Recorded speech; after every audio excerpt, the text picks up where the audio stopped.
Yeah, I love this topic of paying down debt. Yeah. A lot of times, just to give a background, a lot of people come into programs or with a lot of debt, and they think, how can they become a real estate investor with so much debt on their hands? And it's a lot easier than they think. A lot of times people give up beforehand because they feel like the debt is too impossible to conquer. And so I think the theme of today is learning how to control your debt, not necessarily paying everything off, because there's a reason why you have good debt and bad debt. Some people have, like Dave Ramsey, has an issue with that, but let's just face it, in this world you have to use some kind of credit or debt. Too many of the Ramsey students can't even rent cars because they get rid of all debt and all credit. That's not a good way, but it's about the control issue. So who's in control, you or the debt? And I know for me, debt's kept me up at nights. I don't know if it's kept you guys up at nights, but yeah, definitely. It's like a mental thing. Yeah. That's usually the biggest thing, is like the battle with your head, right. and the perspective that you look at that. Yeah, I've never had any outstanding debt, like gratuitous amounts of outstanding debt, but I do, at the end of every month, I have to sit there with a piece of paper and calculate out what payments are going to go where, exactly how much, and try to bring myself back into alignment. Yeah. So it is a process. Exactly. And so learning it, this helps any stage of where you're at, right? So I have literally millions of debt, but you think that would not help me sleep at night. But if you know that those debts are being covered by everybody, we've been talking about the Robert Kiyosaki model, yes. Right? If you have assets, right, it could have debt attached to it, but as long as somebody's paying that debt, right? But a lot of times it comes into having personal debt, right? So That's the problem. Yeah. So there's a very big difference between business debt and personal debt. And the personal debt basically is, if you want to start getting out of debt, you have to stop bringing up debt. So that would be the first thing I'd talk to you guys about, is stopping putting on the instant gratification debt, like buying the TV, the bling blings, yeah, the rims, dresses, yeah. I would do those as more of incentive. If you make a sales bonus, then go out and buy yourself that thing that you want. You pay off a debt successfully and you have the extra money that you make for that payment. Use that to do your thing that you like, whether go out to dinner, spa, whatever it is. That's the girly stuff. I know you guys have the new luxury timepiece. Yeah, exactly. So the first thing you have to do to get control of your debt is stop spending on things everybody says, oh, do you want it or do you need it? But some people fool themselves into thinking they need it. Like justification of it. Right. It's mental. Right. Like the expensive educational programs, that are $30,000, $40,000. Well, if you truly can't afford that debt and they max out all your credit cards, what are you going to have to invest in? So keep that in mind. Understand the stop spending on the personal bling blings, or the things you think you need. You don't need to go out to dinner 5 times a week. Yeah, learn how to cook if you can't afford to do that, And then that dreaded word that everybody hates, it's like diets. It's called budget, the big B word. Yes, you need to put yourself on some kind of budget. We'll get into accountability on that. But starting to pay off your debt means, A, not adding to it at this time while you're doing it. And what could having so much excessive debt do? We see this time and time again at everyday funding. They get rejected, right? So, Bobby, you remember that deal that somebody had that they took out, like right before they were closed, they did a verification? Is that the one that just got a car loan? Yeah. Beforehand? Oh, yeah. She had to get a car loan for a BMW for $666 a month, literally the day before she was closing, the week before she was closing on her house. And she actually got rejected for her primary house. So her home is now her BMW. So it's just right. Yeah, it's pretty sad. And I wish that was a joke. The reality was it was a real life incident. So we don't want that happening to you guys. So when you have that much outstanding debt, maybe Bobby, you could share what happens to them. Sure thing. Well, having that much outstanding debt absolutely hurts your credit score and your chances of getting a new line of credit anywhere. And also, your payments could get out of control where you can't even afford to pay them. So it feels like a snowball avalanche coming at you, which is ironic because we're going to learn how to use the snowball in reverse. And it's very dangerous if you're just making your minimum payments, thinking that you're managing your debt with that. One other thing I would add into here is, do you guys know why it hurts your credit score if you have a lot of debt on your credit cards? Utilization rate? Your utilization rate, yeah. So your utilization makes up 30% of your credit score. So if your credit card balances have over 30% or more, it'll greatly impact your score for a negative. Yeah, what happens is they look at credit cards as if, they want you to use it. They want you to have it but not use it. Right. So, you have the credit card, but essentially what you're doing is you're borrowing somebody else's money. The credit card, the bank, you're borrowing their money, so don't use too much of it. Right. They want to know that they're making a little bit of interest off of you, but you're not maxing it out. Exactly. Yeah. So they feel you're at higher risk if all your credit cards are maxed out to go into a default status. Yeah. Right? And one thing I want to add to this list is when you have outstanding debt, you have no room for emergencies. Yeah. What happens when the car breaks down or, just whatever happens, your kid needs something. You have no money that you could use it, and that just builds on more stress. And in my opinion, that's really, for me at least, is one of the reasons why I have numerous credit cards with lines that are just open, because just in case there's an emergency, we can cover it. Yeah, the roof in your house starts to go, your engine is destroyed in your car. There's a lot of things that can cost a lot of money suddenly, and it's really important to have available credit to use for those things. Yeah, cars are infamous for that, right? Oh, yeah. Like, nobody plans for a $700 bill that day, so definitely having... 700 is white. Yeah. Well, so again, it goes back to managing your debt. Keep in mind, I keep stressing the word managing and not paying off debt. Too many people pay off debt is paying off banks and not paying yourself first. And I've seen too many wealthy people do not get rich paying off their debts, right? So wealthy people pay themselves first, okay? They manage debt and control of it. So that's what I'm going to keep stressing throughout this call, the webinar. How much, you want to start off anywhere 5 to 10%, but you want to get to the point where you're saving 20% of all income that comes in. Right. Then move up to 40%. But just for starters, I know for me, I started off at 1%. Yeah. Of everything.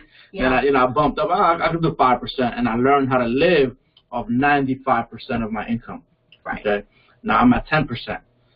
Gradually, the next step is 20%, and then 40, etc. You take it from there. But just start off with whatever you can. And live off of that income. Trust me, you'll find a way to live off the income. One tip that worked for me was I put, everybody uses direct deposit. Have the money go to a separate account that you do not have the card for. You don't even see it. You don't even open up to see the balance. Just have it go somewhere else. Have it automated. Don't, if it comes into your bank account and you got to take it out and put it into another bank, you already lost. Right. Yeah. Have it go directly into a separate bank account that you're not even in control of. Just let it go somewhere else and live off the 95% or whatever number you choose. Yeah, and it's really important to do these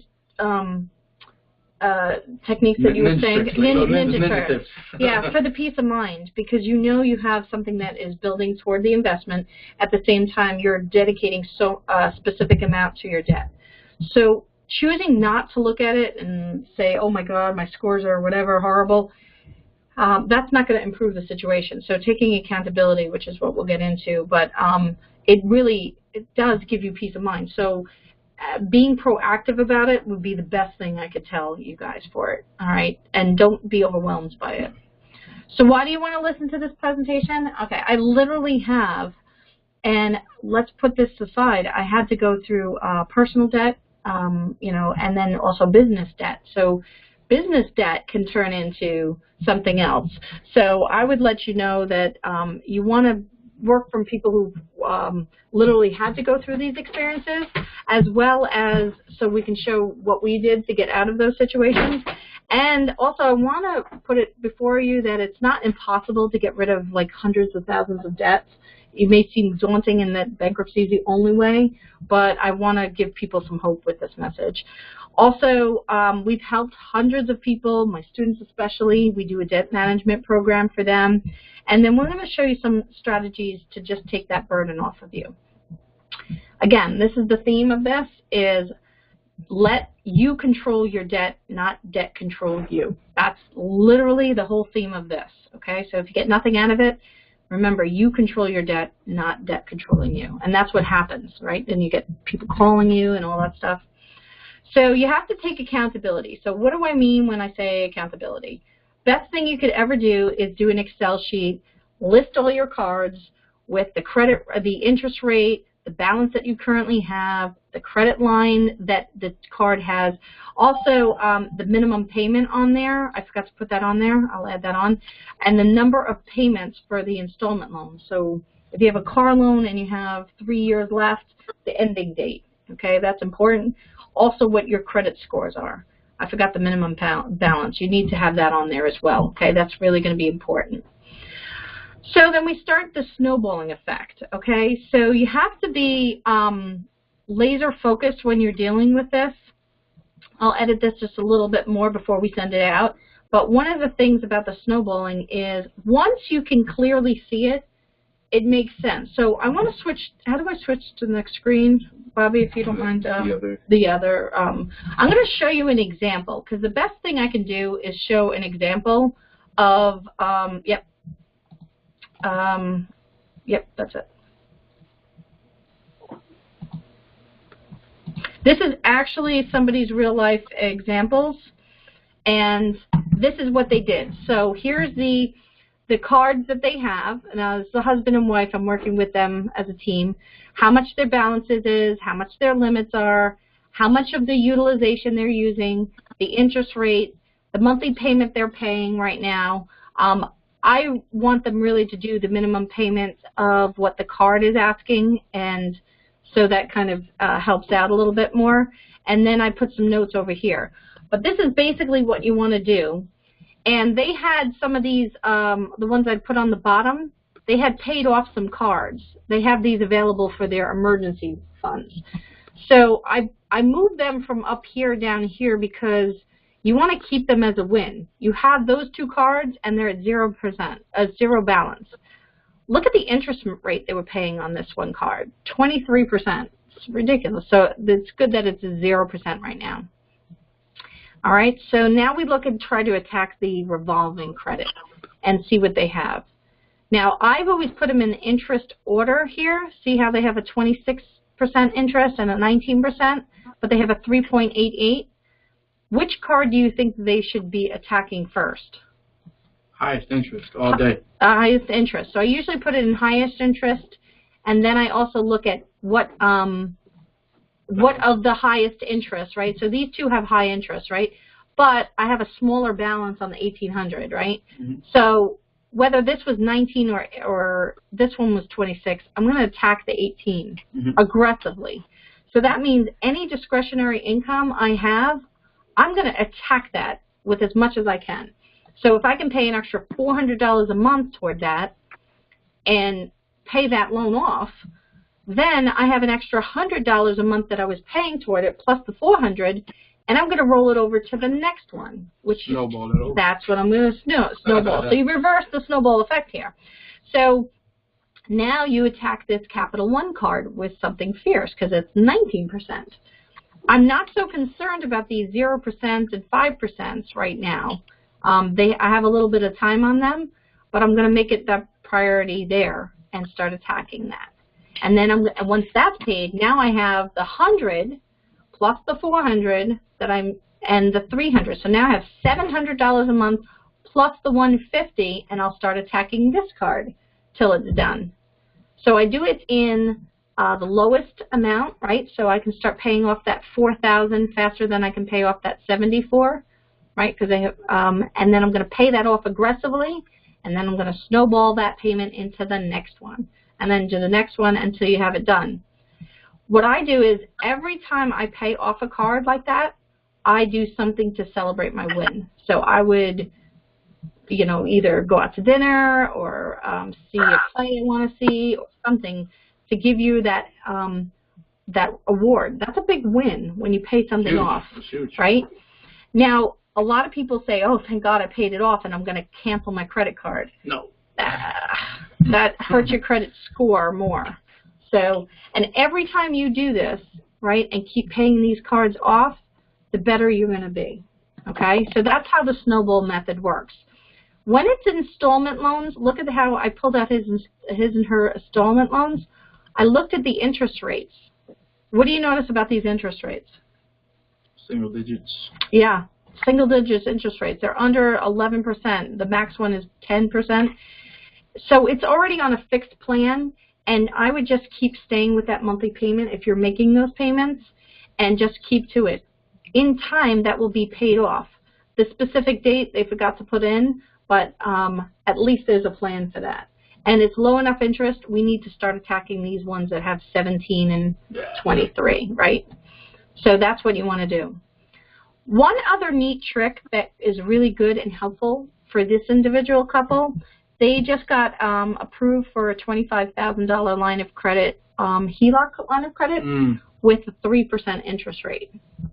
So one of the things, again, this requires some discipline, is taking that HELOC and paying off the high interest credit cards. So my suggestion to them was to pay off this one here, the 23% one, which has a balance of like $4,700, a $7,000 one, and a $6,000 one, right? Get rid of that. And then she had a small other one here. Oh, no, she can't because it's too big. It's $25,000 is what she had available. And put that and put it on the loan. She would still be paying her HELOC, the $150, $170, and $100 that she's paying every month, but now most of that, instead of going to the interest, will start attacking the principal. So we would do an adjustment on the month so that we would say, okay, all that debt will be paid off in, say, 48 months. So we can use an amortization schedule and say, I'll do the actual numbers here. So it's 47, what was it, 4718 plus 7,038 plus 6,889 equals 18,645. So if she did that and she has a 3% interest rate, at 40 months, her payment would be $490. She's already paying, was it 270 and 150? 270 plus 150. She's already paying $420. So if she just pays an extra $70 a month, she'll have this loan paid off in 40 months. It's a little over 3 years, okay? So in that sense, she has an end in sight. I think what people see is these big numbers over here and don't think that they have an end in sight. They see 74,000 and like, oh my God, you know. Well, the big thing that you pointed out there was that you just transferred $18,000 of debt at roughly 23%. You just transferred that to 3%. Right. That's where the big win is right there. Right. So just that power of that. And then just being disciplined. Again, not using any of those cards anymore. This is what yeah, that's the hardest part. Just pay them off and leave them open. Her score is going to jump. She's actually at a really great score. I think she's like at 685 as it is, but this would catapult her. Yeah, I've seen people put their credit cards in a cup with water and put it in the freezer. So by the time they melt it, they don't want whatever it is that they want. That's true. That's actually a pretty cool technique. Something else, if you don't have access to a HELOC, is going to your local credit union and getting a personal loan. Your interest rates are going to be somewhere around 9 or 10%. Some of them are even lower, depending on your credit score. And you could use that to pay off these revolving cards. Interest, yeah. So if she had $18,000, she could pay that off and then do it, have a fixed rate when it's going to be paid off. Yeah, all I right? suggest that everybody take a look at the amortization calendar because they don't really realize how much money is going toward interest. Yeah, and there's a reason why they don't show you on the statement. So just in summary, I don't know how to get back to it. In summary, this is just a brief example of how you would take accountability for you and how you would use the snowball method. So I hope this helps you guys out in starting to attack the debt. Again, look at the highest interest rates and work from the lowest balance forward and start attacking them aggressively. Pay minimums on everything else and just aggressively go after the first one. And once you have that done, go on to the next one. Use the same payment you would use for that car that's already paid off and roll it into the other ones. Again, use, we'll go onto the screen here. Use the consolidation methods with, there's a lot of Marcus loans, Lightstream, Lending Club, which gets a lot of names, but they have a lot of fees in there, so look at those fees. Marcus doesn't really charge any fees. I would definitely look at this as a business model to get these under control. Here's some examples, but because we had such a time factor here, I want to keep it short. But I hope that example on the spreadsheet worked out for you. But again, these are showing how in time, and be patient with yourself. You didn't get into debt overnight, so you're not going to get out of debt overnight, right? If it took you 3 or 4 years to get into this, plan on 3 or 4 years getting out of it, okay? So just be patient with yourself. Oh, it doesn't give up or whatever. Yes, there are going to be some sacrifices you're going to have to make during this time period. Doesn't mean you need to be in denial. It just means you have to be in control. And I'm a believer of making more money rather than denying yourself. So just go out there and sell another house, get a wholesaler or whatever, and make more money that way. I think it's important to remember, since we're on the topic of Robert Kiyosaki, as he said, even if you are broke but you're rich, you're still rich. If you're broke but poor is when you really are poor. So as long as you still have outstanding assets, if you have $0 and you owe a bunch of money, you're not poor. Right. You're broke temporarily. Right. And a lot of times what I've done is I've bought a building that gave me a monthly income. So instead of like, let's use the example we had before, that $25,000, right? So if that couple was able to buy a building with $25,000 down, cover all the debts, and give them a positive cash flow, an extra $300 or $400 a month, they could use that to pay off their credit cards. So there's multiple strategies. You have to find what works for you. And I hope this helps out for everybody. We want to round up by thanking you for joining us. If you have any questions or you want to set up an appointment to talk about your debt, feel free to call our office, and any one of us will get in touch with you and set up an appointment. All right? So from Melissa, Anderson, and Bobby, I want to wish you a happy day and enjoy remember, take control of your finances. Don't let them control you. And just be patient with yourself. You didn't get into it overnight. You will get out of it overnight. Okay? Bye.